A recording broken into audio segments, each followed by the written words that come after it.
Hello and welcome to our video on the 7 business cases that you should know.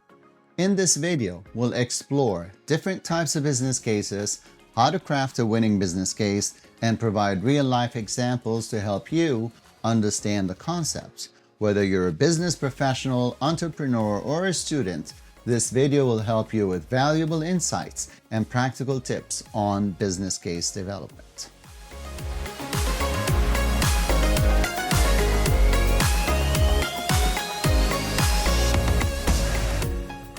So what is a business case and why does it matter?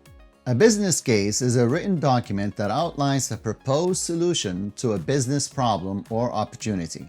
It provides a clear and compelling argument for why a particular course of action is the best to achieve a specific goal or objective. Now, what's the purpose of a business case? The primary purpose of a business case is to provide a comprehensive and objective analysis of a proposed business initiative. It helps decision makers understand the potential benefits, the risks, the costs associated with a particular course of action. When do you need a business case? Because a lot of people don't really know when they should have a business case.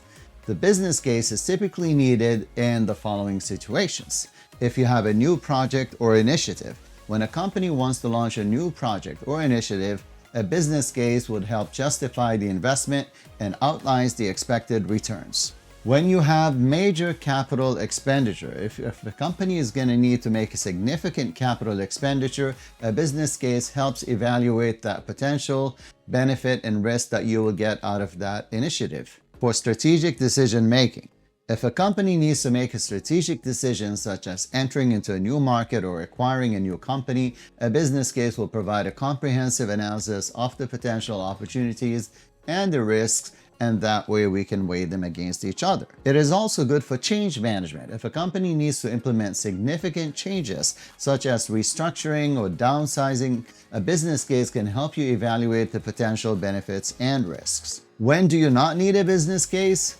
Well, you don't always need a business case. As you can see, it's needed when the investment is huge, when there's a lot of money to be invested. So for routine operational decisions like purchasing office supplies or hiring a new employee, day-to-day stuff, you don't need a business case for that one. Also, if you have a small-scale project, something that has very minimal risk, it's well understood, the costs not that much, you don't really need a business case for that. So you don't really need to crack the numbers for that. The average number of business cases that are prepared on an annual basis may surprise you. And it all really depends on the organization's size, the industry, the complexity. But I'll give you some rough estimates just so you have an idea.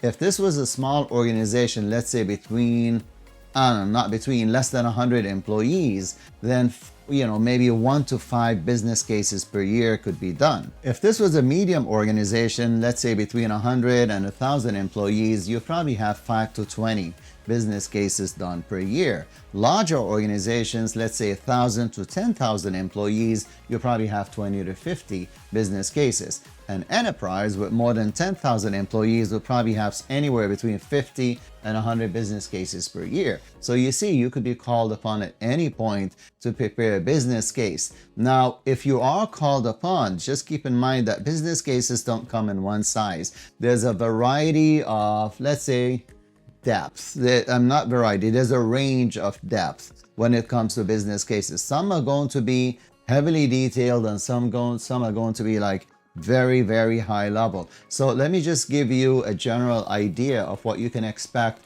if you're called upon to do a business case. So obviously there's the high level business case. Those are brief, high level overviews of the proposed initiative, the key benefits, the risks, the costs. It's quick. We can quickly put that together. There's detailed business cases, and those are comprehensive and they have detailed analysis of the initiative that is being proposed, including market research, financial projections, risk assessments, and so on. There's also the strategic business cases, and those will focus on strategic implications of the initiative, including alignment with the organization's overall strategy and goals. Now, business cases don't really have the same name in every organization. They differ. People call it They have different names for that. So business cases can sometimes be called a business proposal, a project proposal, an investment case, strategic plan, a business plan. As you can see, people use different naming conventions for business cases. I'll give you an example of a business case. In Boston, Massachusetts, we had the Big Dig project. And that one was a classic example of a strategic alignment business case. The project, which rerouted the whole city's central artery into a 3.5-mile tunnel, was aimed to alleviate traffic congestion and improve the air quality and enhance the economic development in the area. The business case, which was developed in the 1980s, outlined the expected benefits of the project, including reduced traffic congestion, improved public safety, and increased economic growth. The estimated cost of the project was $2.8 billion back then, and it was ultimately $14.6 billion by the time it was done, which made it one of the most expensive infrastructure projects in U.S. history. Now, despite the cost overruns, the project has had a significant impact on Boston's economy and quality of life. And I know, because I live here, it demonstrated the importance of strategic alignment in business case development. In case you can't connect why the Big Dig project would be considered a strategic alignment project, well, it's because it aimed to align the city's infrastructure development with its overall strategic goals and objectives. Here's some ways that the project demonstrated that strategic alignment. First, there was the economic development. The project aimed to enhance economic development in the area by improving transportation infrastructure, which would allow businesses to attract customers. It created jobs, it stimulated economic growth. Then there was the environmental sustainability aspect. The project included construction of a tunnel to reduce traffic congestion and improve the air quality, aligning with the city's environmental sustainability goals. Then public safety was a goal. The project aimed to improve public safety by reducing traffic congestion and improving emergency response times. And believe me, those were true outcomes, and we could feel them day in, day out. And I don't want to forget, but there were benefits to the city's urban planning. The project involved the redevelopment of the city's waterfront area, which Bostonians will go to a lot. There's a lot of restaurants that opened up in that area that you couldn't actually go to in the past before this project was done. They developed the waterfront area, which aligned with the city's urban planning goals and enhancing the quality of life for residents like myself. By aligning that infrastructure development with the strategic goals of Boston, the Big Dig project demonstrated a strategic alignment business case. The project's business case outlined how the investment would support the city's overall strategy and objectives, rather than just focusing on a specific problem or opportunity. Now let's talk about the different types of business cases. There are 7 different types of business cases, right? Some are very well known and some you may not even think about. Let's start with the cost reduction case. That's the first one. A cost reduction case is essential when a company needs to reduce expenses and improve efficiency. This type of business case helps to identify areas where costs can be cut without compromising the quality of products or services. Now, if you're wondering what benefits you would measure for that business case, well, you can include reduction in operational costs, improvement in profit margins, and enhanced competitiveness. For example, a company implements a new software system to automate the manual processes, thereby reducing labor costs by 20%. The second type of business cases is the revenue growth case. A revenue growth case is necessary when a company wants to increase revenue through new products, services, or markets. This type of business case helps identify opportunities for growth and develop strategies to capitalize on them. Now, for this one, the benefits that we would measure would be increase in revenue, as you may have thought, improved market share, and expansion into new markets. I'll give you an example. A company launches a new product line, resulting in a 30% increase in revenue within the first year. Now, with regards to the expansion into new markets, a lot of people don't really get that as a benefit, and they probably don't know how to quantify it. But just so you can have some context, I'm going to give you some KPIs that would align with the expansion goals. These could be things such as market penetration rate, which measures the percentage of the new market that your company has captured. It helps you understand how well your products or services are being received in that new market. There's also the market share, which measures your company's share of the new market. It helps you understand your competitive position and identify areas for improvement. You can also consider other KPIs such as customer acquisition cost, referred to as CAC, customer lifetime value, CLV, revenue growth, and return on investment, which you know as ROI. Now let's go back to the 7 types of business cases. The third one that I want to talk about is a new product or service case. This is probably one of the most common business cases out there. A new product or service case is essential when a company wants to develop and launch a new product or service. This type of business case helps assess the viability of new products or services and develop strategies for successful launch of that product or service. The benefits that would be measured include increase in revenue, expansion into new markets, as discussed earlier, and improved customer satisfaction. An example of this type of business case would be a company develops a new mobile app which results in a 25% increase in customer engagement. The fourth type of business cases will be the compliance and regulatory cases. A compliance and regulatory case is necessary when a company needs to address compliance requirements and regulatory risks. This type of business case helps identify compliance gaps and develop strategies to address them. The benefits you would measure in this case would be a reduction in regulatory risks, improvement in compliance, and avoidance of fines and penalties. A good example would be a company implements a new compliance program which reduces regulatory risk by 40%. The fifth type of business cases would be the strategic alignment case, just like the big tick case. A strategic alignment case is essential when a company wants to align the business initiatives with overall strategic goals and objectives. This type of business case helps assess the alignment of business initiatives with strategic goals and develop strategies to improve alignment. Now, in this case, the benefits that you would measure would be improvement in strategic alignment, increase in efficiency, and enhanced competitiveness. Another example of this one would be a company developing a new marketing campaign, which results in a 20% increase in brand awareness and a 15% increase in sales. Now, some people may wonder, how do you measure the improvement in strategic alignment? Because that was one of the benefits, and that's usually not as easy, and that's usually done at a much higher level or maybe by approval of the executive team. So there will be certain KPIs that you may want to track for these things, and some would be quantitative measures such as revenue growth, where you measure the revenue growth as a percentage increase over a specific period. You could also track your market share. You track your changes in that market share as a percentage of the total market in that area.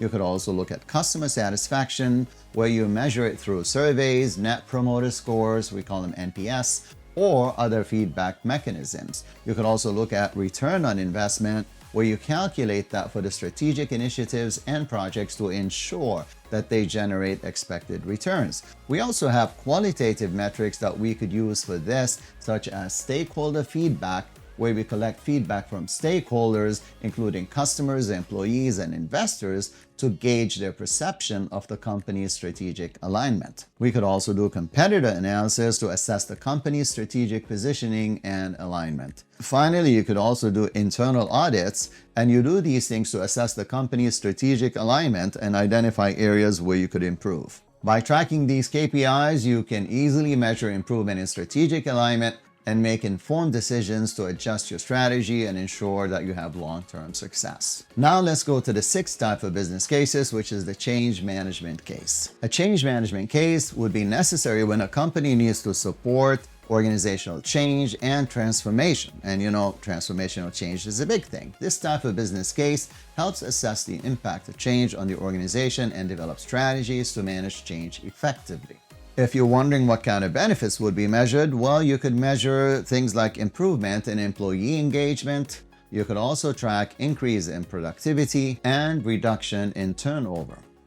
A good example of this type of case would be a company implementing a new organizational structure which results in a 25% increase in employee engagement and a 20% increase in productivity.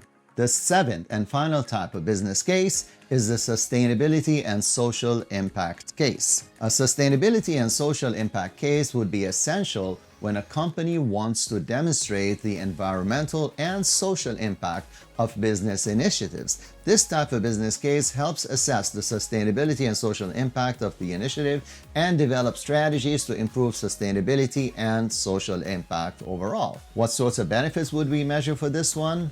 Well, you could look at reduction in environmental impact, spilling into the environment like oils, improvement in social responsibility, and you can look at enhancement of the brand reputation. A good example would be a company develops a new sustainable product line, resulting in a 30% reduction in environmental impact and a 25% increase in brand reputation. Now that we've explored the 7 different types of business cases, let's talk about how to craft that winning business case. Number 1, you need to gather strong data. Use solid research, market analysis, and financial projections to support your claims, otherwise nobody believes you.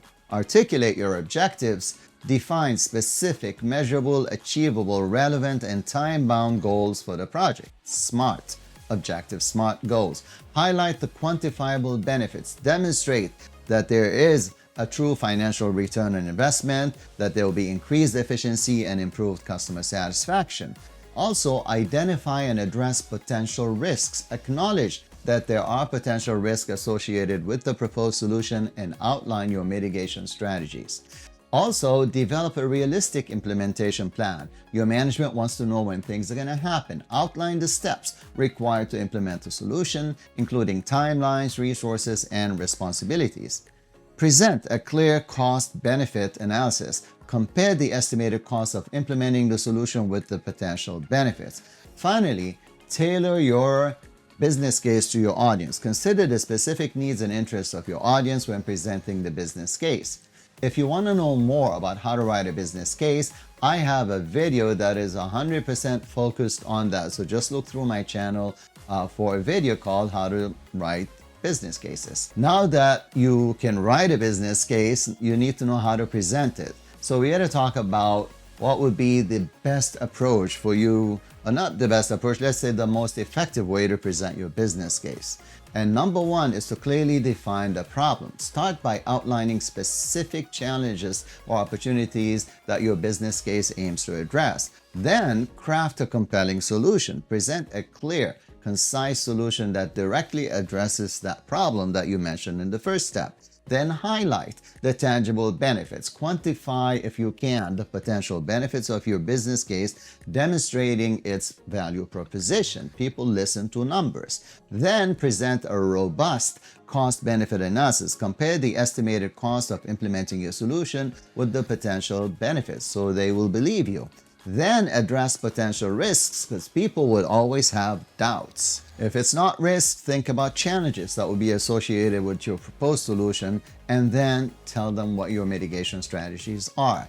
Emphasize alignment with the goals of the organization. Show how that business case aligns with the overall strategic goals of your organizations. Provide a clear action plan. Outline the steps that will be needed to implement your solution, including timelines like we mentioned earlier, responsibilities, and resources. Well, I hope I've provided you enough information about business cases, the different types, when do you need them, when do you not need them, how to write them, and how to present them. Remember, a well-crafted business case is essential for making informed business decisions and driving business success. Thank you so much for watching my video. I am truly honored. Be sure, if you like this video, to hit the like button. If you know anyone who might benefit from it, share it with them. If you have questions or comments, please put them in the comment section below. I'd be happy to hear from you and I will respond to you. And if this is your first time here and you're not a subscriber, be sure to hit the subscribe button and the notification bell so you'll be notified next time I publish a video like this in this series of Becoming a Better Manager. Be sure to check the description sections for additional resources regarding business cases that I could put there now and update on an ongoing basis. Thank you once again and hope to see you next week on my next video. Take care for now. Bye-bye.